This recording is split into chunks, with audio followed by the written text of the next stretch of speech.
Hey guys, मैं हूं अदनान और आया हूं एक नई वीडियो के साथ। इस वीडियो में हम आपको बताएंगे कि कैसे आप फ्री में दुनिया घूम सकते हैं। राहिल साहब हमारे साथ हैं, 15 कंट्रीज़ घूम चुके हुए हैं। इनसे पूछेंगे कि इन्होंने कौन से ऐसे हरबे अपनाए कि इतनी मिनिमम सैलरी में, इतने लिमिटेड बजट में इन्होंने इतने सारी कंट्रीज़ घूमे, और वो सारी टिप्स आपको भी दें, मुझे भी दें, ताकि हम भी इससे मुस्तफ़ीद हो सकें। तो सबसे पहले तो राहिल साहब आपसे ये पूछेंगे कि काइंडली कंफर्म कीजिएगा आपने कितने कंट्रीज़ घूमे हुए हैं अभी तक और कितने अरसे के अंदर घूमे? जी अस्सलाम वालेकुम। मैंने 15 कंट्रीज़ घूमे हुए हैं और तकरीबन 2 साल के अरसे में ये घूमे। और ये तकरीबन इसमें ज़्यादातर जो कंट्रीज़ हैं वो एशियन कंट्रीज़ हैं। Malaysia, south Korea, Japan, Singapore, Thailand, Sri Lanka, Dubai, Qatar, Russia.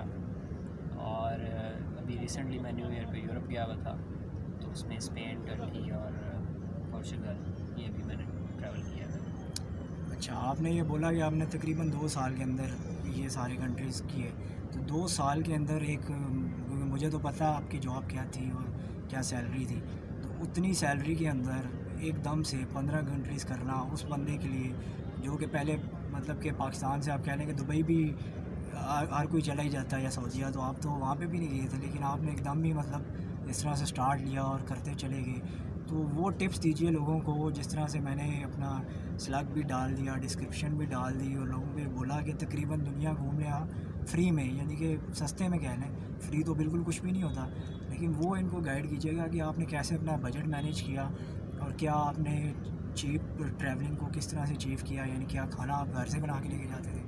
मतलब पॉसिबल तो नहीं है कि अगर आप हफ्ते के लिए कहीं जा रहे हैं तो आप सारा खाना घर से बना के लेके जाएंगे, तो उस हवाले से गाइड कीजिएगा कि आपने रेजिडेंस का क्या किया, या आपने मतलब कह लें कि क्या कोई इलीगल तरीके से कैसे बताइएगा हमारे नाजरीन को कि कैसे चीप ट्रैवलिंग कर लिया आपने। अच्छा, इसमें ट्रैवलिंग में जो सबसे ज़्यादा मेन एक्सपेंस आपका होता है वो एयर टिकट और आपका अकोमोडेशन का होता है। इसमें एयर टिकट तो एक है चीज़ जो आपको लेनी ही लेनी है, तो उसमें भी आप चीप टिकट्स निकाल सकते हैं। उसमें बहुत से टूल्स हैं, ठीक है। तो उसके अंदर कुछ वेबसाइट्स हैं, वो आप यूज़ कर सकते हैं अपना टिकट कंपैरेटिवली मुनासिब और सस्ता लेने के लिए, ठीक है। तो इसमें जो मैं चीज़ यूज़ करता था, तो मुझे जो सबसे ज़्यादा चीज़ पसंद है कि जिस कंट्री में जो कंट्री के टिकट्स ज़्यादा सस्ते हैं मैं उसे प्रेफर करता हूँ, ठीक है। बेशक जिस कंट्री का आपको वीज़ा मिल रहा है और वो अगर उसका टिकट बहुत ज़्यादा एक्सपेंसिव है तो उसे फिर मैं प्रेफर नहीं करता, क्योंकि टिकट्स में आपका इतना ज़्यादा खर्चा हो जाए तो फिर वो उसका कोई फ़ायदा नहीं है ट्रैवलिंग का, ठीक है। तो एक तो ये है कि आप कुछ वेबसाइट्स यूज़ कर सकते हैं चीप फ़्लाइट्स। एक है स्काई स्कैनर मेरा फेवरेट वेबसाइट है। आप वहाँ पे जस्ट अपनी डेस्टिनेशन डाल दें, वो आपको पूरे ईयर की जो सबसे बेस्ट और सबसे चीप प्राइस है वो निकाल के दे देगा, ठीक है। तो आप उसके अकॉर्डिंगली अपना प्लान कर सकते हैं और बड़ा अच्छा मुनासिब आपको टिकट मिल सकता है उससे। और इसके अलावा जो दूसरा एक्सपेंस है आपका अकोमोडेशन बिल्कुल फ्री आप कर सकते हैं उसका। ये बिल्कुल फ्री वो कैसे? ये तो यानी कि आप रोड्स पे रहते हैं जहाँ के, ये बताइएगा हमारे नाजरीन को कि फ़्री कैसे हो सकती है अकोमोडेशन, वो भी जैसे आपने बोला कि यूरोप, सिंगापुर, मतलब रशिया, ये अच्छे भले एक्सपेंसिव कंट्रीज़ हैं, इतने भी मतलब जैसे आपने तो इजीली बोल दिया कि फ़्री हैं, तो ये कैसे फ्री हो सकते हैं? ये तो बड़ा मतलब क्यूरोसिटी वाली बात होगी। अच्छा, इसमें बिल्कुल ये स्ट्रेंज चीज़ लगती है कि फ्री में किस तरह रह सकते हैं इतने एक्सपेंसिव कंट्रीज़ में, लेकिन इसका ये बिल्कुल पॉसिबल है। इसमें एक वेबसाइट है जिसका नाम है काउच सर्फिंग। तो काउच एक घर को कहते हैं, ठीक है, किसी भी और सर्फिंग आप ढूंढने को, तो ये वेबसाइट है काउच सर्फिंग, आप सर्च कर सकते हैं। लिंक इसका दे देंगे अदनान डिस्क्रिप्शन में। तो आप वहाँ पे जाके अपनी प्रोफाइल बनाते हैं और अपना, फॉर एग्ज़ाम्पल आपने जाना है 3 डेज़ के लिए दुबई जाना है, 2 डेज़ के लिए दुबई जाना है, आप अपने फ्रेंड के साथ हैं या सिंगल ट्रैवल कर रहे हैं, तो आप वहाँ पे अपना प्लान डाल देंगे कि मैं 2 दिनों के लिए दुबई जा रहा हूँ, ये मेरी डेट्स हैं, ठीक है, ये मेरी टाइमिंग है, इस टाइम मैं वहाँ पहुँचूँगा, तो मुझे वहाँ पे कोई होस्ट चाहिए, ठीक है। तो एक काउच सर्फिंग पे आप जब अपना प्लान डालेंगे, सर्च करेंगे, तो आपके पास लिस्ट आ जाएगी उन सारे होस्ट्स की जिन्होंने वहाँ पे अपनी प्रोफाइल बनाई हुई है। काउच सर्फिंग पे उनके पास अवेलेबल है, स्पेस अवेलेबल है, वो आपको 1 या 2 दिन के लिए वहाँ पे अकोमोडेट कर कर सकते हैं। तो उनमें आप उन लोगों को रिक्वेस्ट भेजेंगे, 5-10 रिक्वेस्ट आप लोगों को भेजेंगे, डिफरेंट रिक्वेस्ट। फिर उसमें से आपको कुछ लोग उसमें से आपकी रिक्वेस्ट एक्सेप्ट कर लेंगे। जब एक्सेप्ट कर लेंगे तो आप उनसे कम्युनिकेट करेंगे, ठीक है जी कि इस डेट को मैं आऊँगा, वो आपको वहाँ पे अपने घर में फ्री में रख लेंगे। और इसमें एक सबसे बेहतरीन मैं इसको प्रेफर इसलिए भी करता हूँ क्योंकि वो वहाँ के लोकल होते हैं या वहाँ पे काम कर रहे होते हैं। नॉर्मली दुबई में तो लोग ज़्यादातर वर्कर्स होते हैं जो वहाँ पे जॉब्स कर रहे होते हैं, लेकिन अदर पार्ट ऑफ कंट्रीज़ में other part of the world में ऐसा होता है कि वहाँ पे वो उनके अपने नेटिव होते हैं, तो वो आपको बहुत अच्छा गाइड कर सकते हैं। वो आपको साइट सीइंग में हेल्प कर सकते हैं, आपको वहाँ की लैंग्वेज अगर वहाँ पर आपको नहीं आती वो आपको उसमें हेल्प कर सकते हैं। तो मैं आपके साथ एक अपना एक्सपीरियंस भी शेयर कर देता हूँ। मैं जब चाइना गया फर्स्ट टाइम, तो मैं लैंड हुआ था बीजिंग में। जब बीजिंग लैंड हुआ था और मैंने ऑलरेडी अपना प्लान डाला हुआ था कि मैं बीजिंग में 2 दिन के लिए रहूँगा। तो वहाँ पे काउ सर्फिंग में मुझे 2 से 3 होस्ट जो थे उन्होंने मुझे एक्सेप्ट किया था, जो मुझे उसमें बेहतरीन लगा। मैंने उसे ओके कर दिया और वहाँ पे मेरी उनसे कम्युनिकेशन स्टार्ट हो गई और मैंने अपना टाइम एंड डेट बता दिया, स्टेट को मैं आऊँगा। वो इतने अच्छे थे चाइनीज़ जो होस्ट थे मेरे, कि वो मुझे एयरपोर्ट से पिक करने के लिए आए। और मैं बड़ा उस टाइम में जितनी भी मैंने ट्रैवलिंग की है, मैं इतना कभी भी नहीं था कि मुझे इश्यूज़ होंगे। उस चाइना वाला जो मेरा ट्रिप था, उस पर मैं थोड़ा सा था कि पता नहीं चाइना के बारे में कुछ ऐसी बातें सुनी हुई थी कि वहाँ पे लैंग्वेज का बहुत इशू है, खाने का बहुत इशू है, मतलब बहुत ज़्यादा मसला होता है एक नए ट्रैवलर के लिए, आप अगर नए वहाँ पे फर्स्ट टाइम जा रहे हैं तो वो मेरे लिए बड़ा हेल्पफुल हुआ। मुझे वो एयरपोर्ट से पिक करने आए, मुझे अपने साथ लेके गए और उन्होंने घर में स्पेस दी 2 दिनों के लिए। और उन्हीं 2 दिनों में उन्होंने मुझे पूरा बीजिंग ऑलमोस्ट गाइड किया, मुझे कुछ जगहों पे लेके भी गए और जो उन्होंने मैं गाइड किया उसी उनकी हेल्प से मैं काफ़ी बीजिंग की जो पॉइंट्स थे मैंने विज़िट किए। तो ये तो आपने अपना पर्सनल एक्सपीरियंस शेयर किया, लेकिन मेरे माइंड में फ़ौरन से एक सवाल आया। आजकल के इशू में, आजकल का जो दौर चल रहा है, मैं कहूँगा हर किसी के माइंड में ये सवाल होता है सिक्योरिटी। तो सिक्योरिटी से मुराद मेरी ये है कि एक तो जान की सिक्योरिटी, फिर माल की सिक्योरिटी, यानी आप कुछ तो लेके जाते हैं साथ, फिर आप ख़ुद भी जा रहे होते हैं। तो ये तो आप वैसे आप बॉयज़ के साथ आप मतलब लड़के लोग जाएं तो तभी पॉसिबल है, लेकिन इसमें फिर भी डाउट्स हैं। मतलब मेरे माइंड में डाउट है, जो लोग सुन रहे हैं उनके माइंड में भी ये डाउट होगा कि काउ सर्फिंग में भी क्या आपको जान और माल का तहफ़्फ़ुज़ होता है? क्या आपने अपने, ये तो एक अच्छा एक्सपीरियंस बताया, क्या कोई बुरा भी एक्सपीरियंस हुआ? क्या अभी भी आप रिकमेंड करेंगे?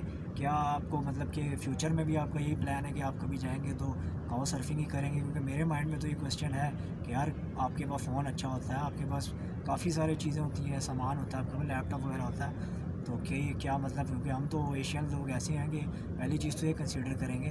तो इस हवाले से काइंडली ज़रा डिटेल में बताइएगा। अच्छा, जहाँ तक सिक्योरिटी का है ताल्लुक, सिक्योरिटी का कोई भी इसमें इशू नहीं है, क्योंकि देखें ये ऐसी एक प्लेटफॉर्म है जिसके अंदर अपनी आप प्रोफाइल रजिस्टर करते हैं, ठीक है। और जिस भी बंदे ने आपको, जिस भी होस्ट ने आपको अपने घर में रखना है, वो पहले आपकी प्रोफाइल को देखेगा, ठीक है। वो प्रोफाइल दिखेगा कि आया इसकी प्रोफाइल ऐसी है, मतलब आपने अपनी पिक्चर्स सारी लगाई होती हैं, अपनी सारी प्रोफाइल मेंशन की होती है, अपना कॉन्टैक्ट नंबर दिया हुआ होता है। और एट द सेम टाइम जो होस्ट है उसने अपने घर की सारी पिक्चर्स लगाई होती हैं, उसने अपनी सारी डिटेल्स बताई होती हैं। और इसके अंदर सबसे जो इम्पॉर्टेंट चीज़ है वो रेफरेंस सिस्टम है। रेफरेंस, अब मैं जैसे ही मैं उसके घर में रहूँगा, जब मैं चेकआउट करूँगा तो मेरी वेबसाइट पे आ जाएगा कि आपने आपका टाइम ख़त्म हो गया, आज आपने 2 दिन के लिए रहना था, तो अब आप चेकआउट कर रहे हैं, तो आप रेफरेंस दे दें। मुझे भी मैसेज आएगा और होस्ट को भी मैसेज आएगा। मैं अपनी तरफ से रेफरेंस लिखूँगा और वो अपनी तरफ से रेफरेंस लिखेगा, और ये रेफरेंस एडिट नहीं हो सकता। उसने मेरी प्रोफाइल पे जो रेफरेंस दे दिया वो लाइफ टाइम रहेगा, और मैंने जो उसकी प्रोफाइल पे रेफरेंस दे दिया वो लाइफ टाइम रहेगा। तो जब भी आप कोई होस्ट सेलेक्ट कर रहे होते हैं तो आप उसकी पूरी प्रोफाइल देखते हैं कि इसको रेफरेंस क्या मिले हुए हैं, ठीक है। पूरा आप देखते हैं लोगों जो इसके पास पहले रहने के लिए लोग आए थे, उन्होंने क्या अपने एक्सपीरियंस शेयर किया हुआ है, तो वो वहाँ से आप डिसाइड करते हैं कि ये मेरे इसके साथ मुझे रहना चाहिए या नहीं। एट द सेम टाइम वो मेरी प्रोफाइल देखेगा कि ये किस किस के साथ जाके रहा हुआ है, और बाकी लोगों ने, बाकी जो होस्ट थे उन्होंने मेरी प्रोफाइल पे क्या कमेंट्स किए हुए हैं, क्या रेफरेंस दिया हुआ है।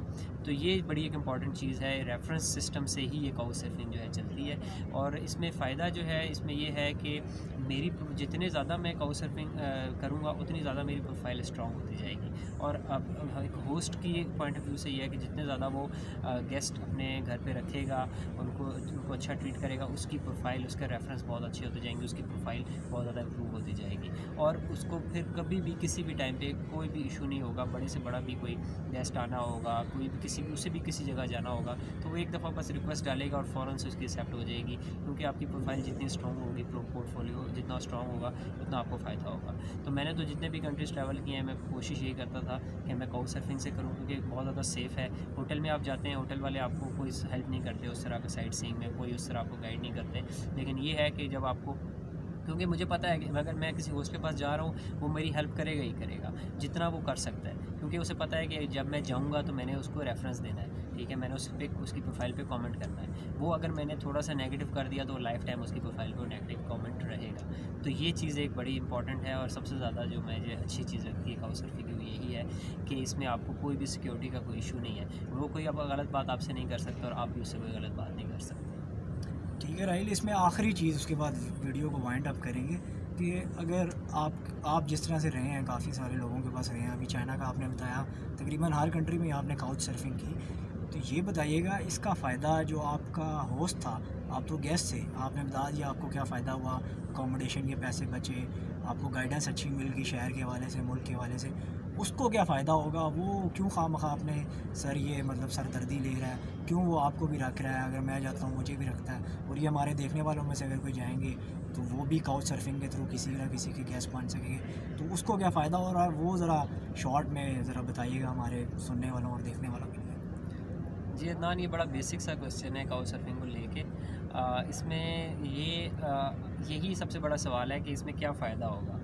तो ये जो लोग काउच सर्फिंग यूज़ करते हैं वो बेसिकली ट्रैवलर्स ही होते हैं, ठीक है। वो ट्रैवल की हॉबी होती है ट्रैवलिंग करना और नए नए लोगों से मिलना, नया कल्चर, नई लैंग्वेज, नए एक्सपीरियंस करना।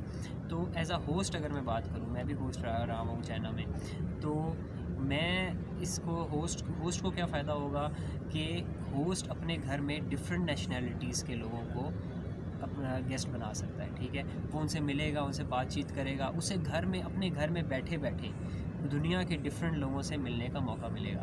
ज़ाहिर बात है, जब मैं पाकिस्तानी हूँ और अगर मेरे घर में कोई इस टाइम कैनेडियन आके रहता है या कोई टर्किश आके रहता है या कोई सिंगापुर से आके बंदा रहता है, तो मुझे भी उसका बहुत ज़्यादा फ़ायदा है कि मैं उससे कितना कुछ सीख सकता हूँ इन 2-3 दिनों में, ठीक है। तो ये एक चीज़ होती है। और बेसिकली सब ट्रैवलर्स ही होते हैं, उन्हें पता है कि मैंने भी किसी के पास जाना है, उसने भी मेरे पास आना है। तो मुझे जिस तरह मुझे ट्रैवलिंग मेरी हॉबी है, तो मेरा भी यही आगे फ्यूचर में यही प्लान है। मैं अपने पास जब भी मैं कहीं पे अपनी अकोमोडेशन रखता हूँ, मैं कोशिश ये करता हूँ मेरे पास एक बंदे की मिनिमम स्पेस हो जिसमें मैं काउच सर्फिंग का होस्ट बन सकूँ और डिफरेंट नेशनैलिटी के लोग आके मेरे पास रह सकें ताकि मैं उनसे सीख सकूँ। जी, तो नाज़रीन, मैं समझता हूँ कि इस हवाले से शायद ही कोई व्लॉगर हो जिसने वीडियो बनाई हो और शायद ही कोई ऐसा बंदा हो जिसका राइल की तरह का एक्सपीरियंस हो।